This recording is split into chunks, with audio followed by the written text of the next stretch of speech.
저는 동물원을 가는 것을 참 좋아합니다. 동물원에 가면 평소에 TV로만 보았던 동물들을 실제로 볼 수 있기 때문에 좋아하기도 하고, 어떤 동물들을 보면 그 생긴 외모가 신기하면서도 흥미로워서 동물원을 가는 것을 좋아합니다. 하지만 동물원을 갈 때마다 조금 꺼리는 동물들도 있습니다. 예를 들어 뱀이나 곤충 같은 것들을 보면 너무 소름이 돋습니다. 그래서 곤충관이나 양서류, 개구리 같은 동물들을 양서류라 부릅니다. 그런 양서류나 뱀이나 뱀과 같은 파충류관을 가는 것을 그리 좋아하지는 않습니다. 이 보면 딱 징그럽습니다. 하지만 동물원의 꽃이자 제가 가장 좋아하는 대동물들을 사실 보러 동물원을 갑니다. 예를 들어 사자, 호랑이, 코끼리, 하마, 곰처럼 큰 동물들을 보는 것을 좋아하는 것이죠. 보면 사실 조금 무섭기도 하지만 때로는 큰 덩치에서 나오는 힘이 느껴질 때면 정말 하나님은 대단하신 분이다라는 사실을 새삼 깨닫게 됩니다. 그런데 동물원이나 아프리카 초원에 있는 동물들 가운데 흥미로운 습성을 가진 동물이 하나가 있습니다. 바로 타조입니다. 우리도 동물원에 가면 타조를 쉽게 만나볼 수 있는데요. 이 타조는 날개 달린 새 중에서 날지 못하는 몇 안 되는 조류이기도 하고, 현존하는 생물 중에 가장 큰 조류가 이 타조라고 합니다. 주로 아프리카에 서식하며 발부터 머리까지의 길이가 무려 2m 40에 이를 만큼, 가까이서 보면 또 타조가 실제로 보면 무서워요. 살아있는 새 중에서 가장 큰 새입니다. 또한 학자들은 타조를 살아있는 공룡으로 부르기도 합니다. 또한 몸무게는 무려 150kg가 넘습니다. 하지만 달리는 속도는 무려 90km까지 달릴 수 있다고 합니다. 이 정도 속도면 타조를 타고 고속도로로 달려도 될 만큼 타조가 빠르다는 것이죠. 그리고 이 타조의 시력은 무려 25. 사람 또 1.0이면 굉장히 시력이 좋다고 하는데, 이 타조는 그것에 무려 25배. 이 정도 시력이면 1km 밖에 떨어져 있는 12cm짜리의 물건을 구별할 수 있을 만큼 시력이 좋다고 합니다. 어마어마하게 신기한 새죠, 이 타조라는 새. 그런데 제가 왜 이 타조에 집중하게 되었냐면, 이 타조가 가지고 있는 독특한 습성이 하나가 있기 때문입니다. 아는 분은 아시겠지만 이 타조는 위급한 상황이나 위협한 상황이 되면 달려서 도망가지 않는다고 합니다. 그렇게 빨리 달릴 수 있음에도 불구하고 타조는 도망가지 않고 머리를 그대로 땅에 쳐박아 버립니다. 다시 말해 머리로 땅을 파서 그 머리를 땅속에 쳐박고 그 상황이 끝날 때까지 기다린다고 합니다. 쉽게 말해 사람으로 따지면 그냥 눈을 감아버린다는 것이죠. 그리고는 위협한 상황이 끝날 때까지 기다리는 겁니다. 하지만 이 방법이 동물원에서는 통할지는 모르지만 아프리카 초원 같은 야생에서는 바로 천적들에게 잡아먹히기 쉬운 행동들입니다. 쉽게 말해 내 눈에만 보이지 않으면 된다는 것이죠.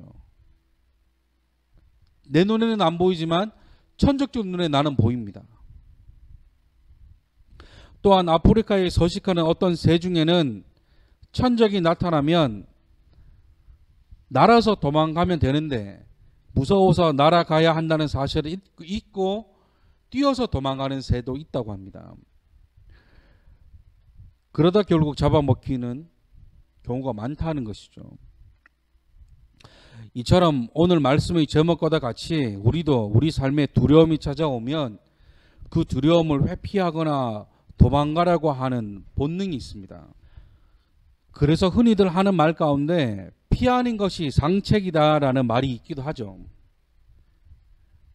맞는 말이기는 합니다. 때로는 피하고 도망가는 것이 최고의 전술이며 최고의 방법이기도 합니다. 하지만 도망가지도 못하고 피하지도 못하는 상황이라면 방법은 달라집니다. 오늘 본문 말씀 가운데 등장하는 방해 세력들의 모습을 보면 느헤미야가 도망가지도 피하지도 못하는 상황으로 몰고 가려고 하는 모습을 보입니다. 오늘 말씀을 보면 이제 성벽 재건 공사가 막바지라는 것을 알 수 있습니다. 본문 1절 말씀입니다.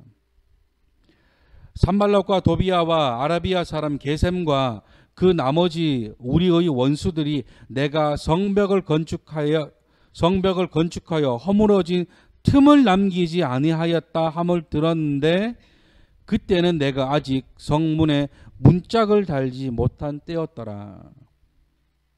무슨 말씀입니까? 지금 성벽 재건 완성까지 문짝만 달면 완공이라는 것입니다. 다시 말해 성벽은 다 쌓아 올렸고 그 성벽 안으로 들어가는 성문만 달면 완성되는 시기라는 것입니다. 그런데 이 산발랏을 비롯해 방해 세력들의 공격은 끊임없이 이어지고 있습니다. 2절 말씀에 산발랏과 게셈이 사람을 보내어 느헤미야에게 이르기를 오너 평지에 있는 한 마을에서 만나자고 제안합니다.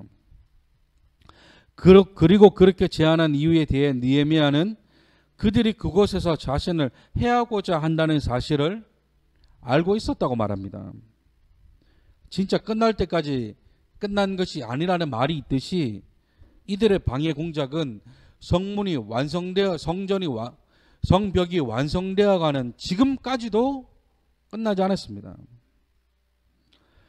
그런데 가만히 생각해 보면 저 같았으면 이 제안에 나가지 않았을까 싶기도 합니다.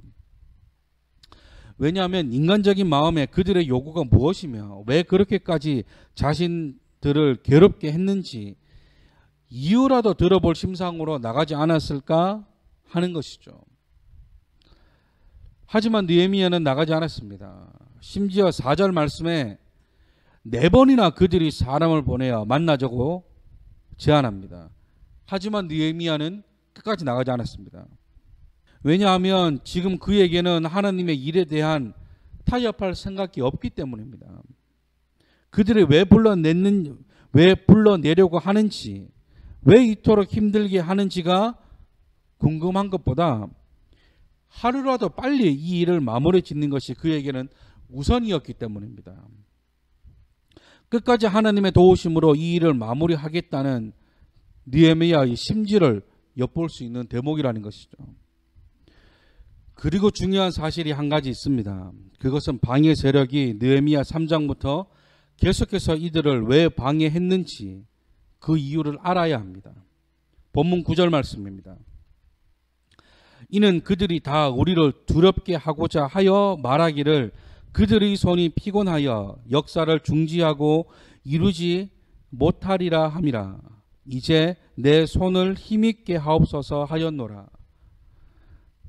이들이 지금까지 이토록 끊임없이 느헤미야와 이스라엘 백성들을 괴롭게 한 이유에 대해 느헤미야가 하나님께 기도하기를 그들이 자신을 두렵게 하고자 한다라고 말씀합니다. 그렇습니다. 지금까지 방해 세력의 대표자들인 산발락과 도비야와 게셈이 이들을 괴롭힌 이유는 그들이 두려워서 성벽 재건 공사를 멈추게 하기 위함이었다라는 것입니다. 두렵게 하고자 하여, 그렇게 두렵게 하여 공사를 하는 사람들을 피곤하게 하여 하나님의 역사를 중단시키기 위함이었다는 것이죠. 사단이 우리가 하나님의 선한 일을 멈추게 하는 방법 또한 우리를 두렵게 하는 것입니다. 아직 일어나지 않은 일에 대한 걱정과 염려를 심어주고 변화하는 이 시대 가운데 너는 할 수 없다는 부담감을 주고 계속해서 나 자신에 대해 비난하는 생각들을 하게 한다는 것이죠. 과연 내가 이 일을 할 수 있을까? 하나님께서 나를 도와주시는 것이 맞을까? 이 일이 하나님이 원하시는 일일까? 나 같은 사람을 하나님이 사용하실까? 난 아무것도 할 수 없어. 난 아무 쓸모없는 사람이야. 계속해서 우리 마음과 생각 가운데 부정적인 마음과 부정적인 생각들로 우리를 두렵게 만들어 하나님의 일에 우리를 동참시키지 않으려고 하는 것이 사탄의 계략이라는 것이죠. 느헤미야가 염려하는 것도 바로 이것이었습니다. 9장 중반부 말씀에 그들이 손이 피곤하여 역사를 중지하고 이루지 못할까 봐 하나님께 기도했다라고 말씀합니다. 그러나 느헤미야가 하나님께 기도하는 한 가지는 바로 이것입니다. 이제 내 손을 힘있게 하옵소서. 할렐루야.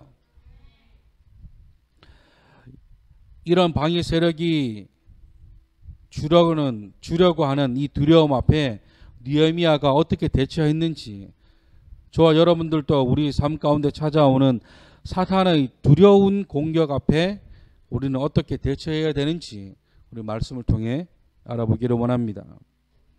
느헤미야를 통한 두려움을 극복하는 방법 첫 번째는 확실한 명분과 목적 의식이 있어야 한다라는 것입니다. 이제 앞에서의 이 일이 있고 난 뒤에 산발랏이 다섯 번째로 다른 음모를 꾸밉니다. 5절 말씀에 산발랏이 종에게 봉하지 않은 편지를 써서 느헤미야에게 전달하도록 합니다. 그런데 조금 이상하죠? 뭐가 이상해요? 그렇죠. 보통 편지를 써서 남에게 줄 때 어떻게 합니까? 편지를 편지 봉투에 끝을 붙이죠. 근데 말씀 가운데 뭐래요? 봉하지 않았대요. 보통은 편지를 전달할 때 반드시 봉투 입구를 풀로 붙여서 보냅니다. 그런데 말씀에서는 봉하지 않은 편지라고 말씀합니다. 무슨 의미일까요? 그것은 거짓 소문을 퍼뜨리기 위함입니다. 그래서 전달하는 사람들이 그 편지의 내용을 읽고 다른 사람들에게 그 내용을 퍼뜨리기 위해 편지를 봉하지 않았다는 것입니다. 그 편지의 내용이 6절과 7절 말씀에 기록되어 있는데 요약하면 한마디로 느헤미야가 유다에서 왕이 되려 한다라는 소문입니다. 아시겠지만 당시 유다 지역을 포함한 많은 나라를 지배하고 있던 페르시아는 각 나라에 많은 자유를 주었습니다. 그 나라의 문화도 인정해 주었고 그 나라의 종교나 정치에도 크게 관여하지 않았습니다. 그러나 이런 페르시아도 용납하지 않는 것이 있습니다. 그것은 반역입니다. 다시 말해 누군가 왕이 되려 하는 것에는 페르시아도 인정하지 않는다는 것이죠. 그래서 혹여나 이런 소문이 페르시아 왕의 귀에 들어가는 날에는 성벽이며 성전이며 느헤미야며 이스라엘 백성이며 유다며 할 거 없이 진멸당할 수 있을 만큼 심각한 내용의 편지였습니다. 그런 내용이 담긴 편지를 봉하지도 않고 그 편지를 빌미로 느헤미야를 불러내려고 하는 것이죠. 그러자 느헤미야도 이제 사람을 산발랏에게 보내어 전하기를 이런 일은 없을 것이며 이런 내용은 당신들이 지어낸 이야기라고 못을 박습니다. 보세요. 사단은 계속해서 우리의 마음을 흐트러 놓으려고 합니다. 사단이 우리의 마음을 하나에 집중하지 못하도록 우리의 마음을 흐트러 놓는다는 거예요. 무엇으로? 두려움으로. 내가 지금 그거 하고 있을 때야? 이런 소문이 도는데도 가만히 있을 거야? 이렇게까지 하는데도 안 나오고 배기겠어? 잘 생각해봐. 진짜 뭐가 중요한 일인지. 계속해서 우리의 마음을 어지럽게 하고 수도 없이 고민하게 하고 우리가 하나님의 일에 집중하지 못하고 계속 우리를 공격합니다. 처음에는 믿음으로 이겨낼 수 있지만 사람인지라 이런 공격이 계속되면 언젠가는 그런가? 내가 지금 뭐 하고 있나? 이게 하나님의 일이 맞나? 이러다 잘못되기라도 하면 어떡하지? 뭡니까? 두려움이 찾아옵니다. 고민이 생기게 됩니다. 염려가 되기 시작하는 것이죠. 하지만 느헤미야는 이런 소문이나 이런 공격에도 전혀 흔들리지 않고 하나님이 자신에게 주신 그 일을 계속해서 밀어붙입니다. 그것이 그의 목적의식이며 확실한 명분이기 때문입니다. 명분이 있으니까, 목적의식이 있으니까 두려움이 찾아와도 이겨낼 수 있고 두려움이 공격해도 견딜 수 있는 것이죠. 이런 확실한 명분과 목적의식을 갖기 위해서는 반드시 우리 삶의 우선순위가 필요합니다. 무엇이 우리 삶의 우선이 되고 지금 해야 하는 것과 나중에 해도 되는 것들, 선택과 집중을 잘 해야 한다라는 것입니다. 느헤미야에게는 확실한 명분과 목적의식이 있었습니다. 그의 명분은 이 성벽 재건과 공동체 재건은 하나님의 명령하신 일이고 하나님의 선한 일이고, 그리고 그것을 이루기 위한 목적의식, 다시 성벽을 재건하고 공동체를 재건함으로 다시금 이스라엘이 하나님의 백성이 되게 하는 것.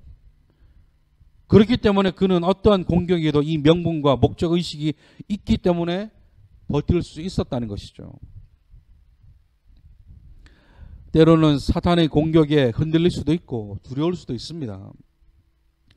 하지만 반드시 기억해야 할 것은 저와 여러분들은 하나님의 사람이며 하나님 나라 확장을 위해 지금 그곳에 여러분들을 보내신 것이고, 나로 인해 하나님이 어떤 분인지 나타내기 위해 우리를 이 땅 가운데 보내셨다는 그 사실, 이 확실한 명분과 목적의식, 그리고 선택과 집중을 통해 어떤 세상의 풍파와 역경과 사단의 공격에서도 승리하시는 여러분들이 되시기를 주님의 이름으로 축원합니다. 그런가 하면 느헤미야를 통한 두려움을 극복하는 방법 두 번째는 나의 정체성을 확립해야 한다라는 것입니다. 나의 정체성을 알아야 된다. 오늘 본문 말씀 느헤미야 6장에는 총 3가지의 공격이 기록되어져 있습니다. 가장 먼저는 첫 부분에 말씀드렸던 산발락과 게셈이 느헤미야에게 편지를 보내 오노평지라는 곳에 있는 한 마을로 느헤미야를 불러내는 것이었습니다. 두 번째는 조금 전에 말씀드렸던 산발락이 봉하지 않은 편지를 통해 느헤미야에 대해 좋지 못한 소문을 돌게 하는 것이었습니다. 그리고 이제 6장 후반절에서는 세 번째 공격이 기록되어 있는데, 세 번째는 느헤미야의 가까운 지인이자 선지자를 이용한 공격이었습니다. 이제 두 번째 공격이 끝난 뒤에 느헤미야는 스마야라는 선지자의 집에 갑니다. 왜냐하니까 그가 두문분출하고 있기 때문이었습니다. 여기서 두문분출했다는 것은 집 안에만 있고 집 밖으로 나오려고 하지 않았다는 것입니다. 그래서 느헤미야가 걱정이 되어서 스마야의 집을 찾아가는 것이죠. 그래서 집에 갔더니 스마야가 느헤미야에게 말하기를 10절 말씀에 그 방해 세력들이 너를 죽이려고 올 테니 우리가 하나님의 전에 있는 외소에 숨어 있자고 합니다. 그런데 느헤미야가 11절에 내가 어떻게 외소에 들어가서 숨어 있겠냐? 나는 들어가지 않겠다라고 합니다.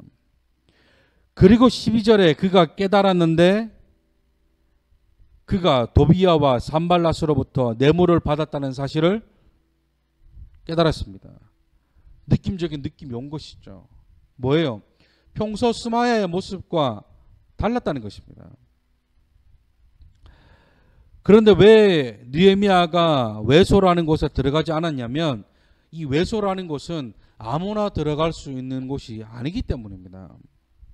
이 외소라는 곳은 1년에 딱 한 번 대제사장만이 출입할 수 있는 곳입니다. 그리고 이곳은 하나님의 성전 안에 하나님의 임재를 상징하는 언약궤를 두고 있는 지성소와 그 지성소를 지나기 전에 있는 성소를 이어지는 그 통로를 외소라고 그럽니다. 한마디로 지성소 성문 현관을 외소라고 하는 것이죠. 그 외소라는 것은 1년에 딱 한 번 제사장만 출입할 수 있는 곳입니다. 이곳은 절대 아무나 들어올 수 있는 곳이 아니라는 것이죠. 그곳은 선지자라 하는 스마야가 느헤미야에게 권합니다. 하지만 느헤미야는 11절 말씀에 나 같은 몸이면 누가 외소에 들어가서 생명을 보존하겠느냐, 나는 들어가지 않겠노라 라고 말합니다. 만약에 느헤미야가 여차저차해서 외소라는 곳에 들어갔다면 난리가 났을 겁니다. 왜요? 앞에서의 공격처럼 느헤미야가 제사장이 되려고 한다, 유다 왕이 되려고 한다는 소문이 돌았을지 모릅니다. 그리고 또 하나, 인간적인 마음에 만약 제가 느헤미야였으면 그래, 나 정도 되면 한번 외소에 한번 들어가 볼만 하지 라는 마음을 가졌을지 모르겠습니다. 보세요.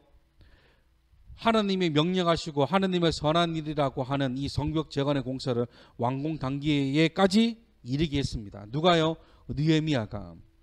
만약에 제가 느헤미야였으면 이런 업적들 때문에 어깨가 으쓱했을지 모르겠습니다. 그래서 이 말을 들으면 그래, 느헤미야인데 한 번쯤 들어가 보지 라는 생각이 들었을지도 모릅니다. 인간적인 마음에. 하나님 앞에 겸손하셔야 됩니다. 그렇게 했다가 망한 사람이 있습니다. 누구예요? 사울 왕입니다. 이스라엘은 전쟁을 나가기 전에 하나님께 제사를 지내고 전쟁을 나갑니다. 그런데 전쟁을 나가야 되는데 제사를 지내 제사장이 오지 않는 겁니다. 그래서 사울 왕이 어떻게 합니까? 본인이 해서는 안 될 짓을 합니다. 뭐예요? 본인이 제사를 집도하는 겁니다. 제사적도 아닌데. 그래서 사무엘에게 엄청 혼이 납니다. 그때 사무엘이 사울에게 뭐라 그래요? 네가 하나님 앞에 순종하는 게 제사 드리는 것보다 훨씬 낫다라고 말합니다. 그러나 느헤미야는 자신의 정체성이 왕이나 대제사장이 아닌 그냥 평범한 정치인이라는 사실을 너무나 잘 알고 있었습니다. 지금으로 말하면 대전시장입니다. 그냥 그 유다 지역을 다스리는 시장 정도 위치에 있는 총독이 불과한 사람입니다. 평신도예요. 사역자도 아닙니다. 그런데 이런 일을 하는 겁니다. 대단한 인물입니다. 자신의 정체성을 안다는 것은 너무나 중요합니다. 나 자신이 누구인지, 나는 누구를 위해 살며 누구의 소유인지, 나는 누구의 백성인지 아는 것은 매우 중요합니다. 저와 여러분들은 하나님 나라의 백성이며 하나님의 소유입니다. 그렇기 때문에 하나님 앞에 교만할 수 없는 것이죠. 또한 하나님의 백성이기 때문에 하나님은 저와 여러분들을 지키시며 보호하실 것입니다. 하나님은 자신의 소유를 그냥 내버려 두시는 분이 아니십니다. 우리도 우리가 아끼는 물건이나 사람을 위해 최선을 다합니다. 하나님은 그보다 우리를 더 사랑하시며 아끼시는 분이십니다. 느헤미야가 외소에 들어간다는 것은 하나님의 권위에 도전하는 것입니다. 하나님이 주신 느헤미야의 직책보다 더 높은 곳을 소유하고 싶어하는 인간의 욕심이었을 것입니다. 그러나 느헤미야는 하나님 앞에 자신이 어떤 존재이며 어떤 위치이며 어떤 사람인지 너무나 잘 알고 있었다는 것이죠. 이 사실을 잘 아는 사람만이 교만하지 않을 수 있으며 하나님 앞에 겸손한 자가 될 수 있습니다. 저와 여러분들도 하나님 앞에 교만하지 않고 겸손한 자가 되시기를 주님의 이름으로 축원합니다. 말씀을 정리합니다. 오늘은 두려움을 주려는 방해 세력 앞에 어떻게 느헤미야가 대처했는지를 우리가 살펴보았습니다. 확실한 명분과 목적 의식으로 어떤 공격에도 흔들리지 않고 나의 정체성을 바로 알므로 하느님 앞에 교만하지 않고 겸손한 자가 되는 것. 그리고 무엇보다 가장 중요한 사실은 하나님은 하나님을 사랑하는 자, 하나님께 순종하는 자를 반드시 지키시는 분이시라는 사실. 사탄이 계속 우리를 어지럽게 하고 우리로 하여금 하나님의 역사에서 떠나게 하려고 공격한다 할지라도 하나님을 향한 믿음과 신뢰를 바탕으로 하나님께서 저와 여러분들을 보호하실 줄 믿습니다. 하나님 앞에 믿음과 순종함으로 나아가시는 저와 여러분들이 되시기를 주님의 이름으로 축원합니다.